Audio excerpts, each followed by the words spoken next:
Some of you have heard this story before, so I apologise. I'd lit a candle, I had the window open, I had the curtains drawn, I was trying to get that really spiritual feeling.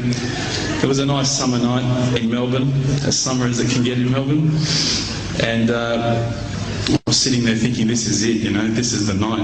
I'd been, investigating all the spiritual proofs, all the scientific proofs about the fact that the mountains are the pegs, about, how the embryo develops inside, the woman, all these amazing proofs, but I still needed that little push. It's like I was on the edge of a cliff, I was ready to jump, I just needed a push. So I was sitting there, it was very quiet. I was reading Quran, and I stopped.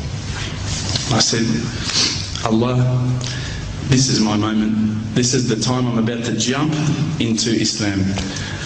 All I need is just a sign. Just a little sign, nothing huge, maybe a bolt of lightning.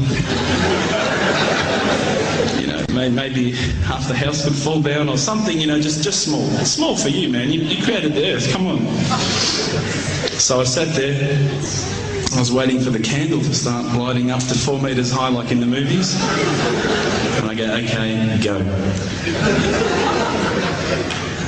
And subhanAllah, nothing. Absolutely nothing happened.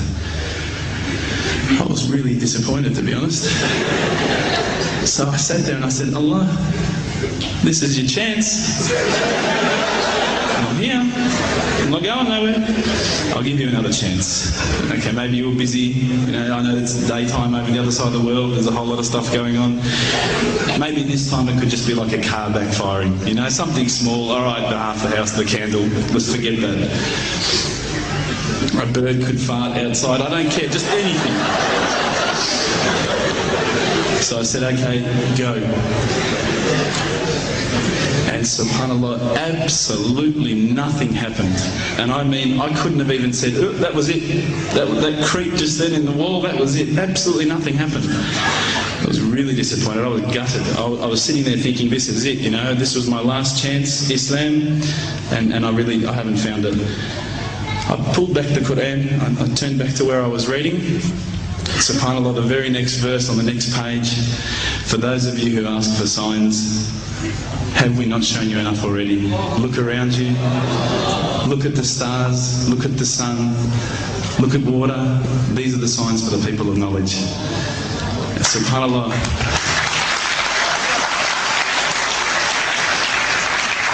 I threw the doona over my head and I pretended I was asleep. I was that scared because I couldn't believe how arrogant I'd been to want my own specific sign when all the signs had been there for me all along. The fact that we have this world, the fact that there is this creation, these are the signs for all of us. The next day I decided this is it, I'm becoming a Muslim. I'd been investigating Islam now for probably about 6 months, to be honest. I went in and I said to myself, this is it, I'm going to make shahada. I had no idea what I had to say, I had no idea what the words were. It was probably close to Isha prayer, so it would have been, 7, 8 o'clock at night. I went in and I couldn't believe it, there was about 1,000 people at the mosque. I thought, subhanAllah, look at this religion. Look at how strong they are. It was the first night of Ramadan.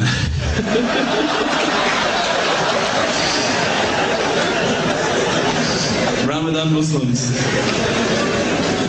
So I sat there and I was very nervous, I must admit. I got up and this person's going to me, you got to say these words, bro, Ashhadu. I'm going, what? Ash what?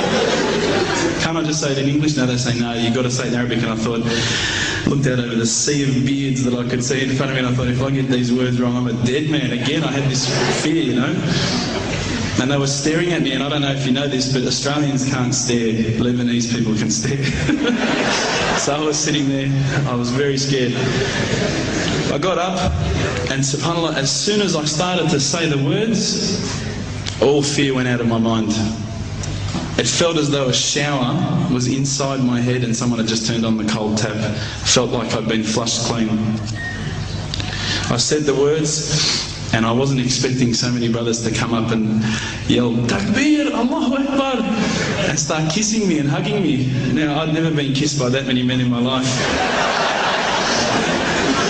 But it was a beautiful day, I must admit. And that day was the day that I had more brothers than I could ever imagine, more sisters as well. But I guess since that day I've never looked back. My family, I think, initially were very worried that I was going to be, I guess, a little bit weird towards them. They thought that I was going to break out the AK-47s and the grenades. But they realised, I think, soon that this religion was actually making me a better person. Prior to Islam, you're not going to believe it, I had a mohawk. I did. I had, I'm not going to show you any photos. I had army greens, I had the Metallica t-shirt, I had the cherry docks. I was shocking, right? I thought I looked great, but I looked terrible. And alhamdulillah, ever since then I look as good as I do now. No, don't laugh, please.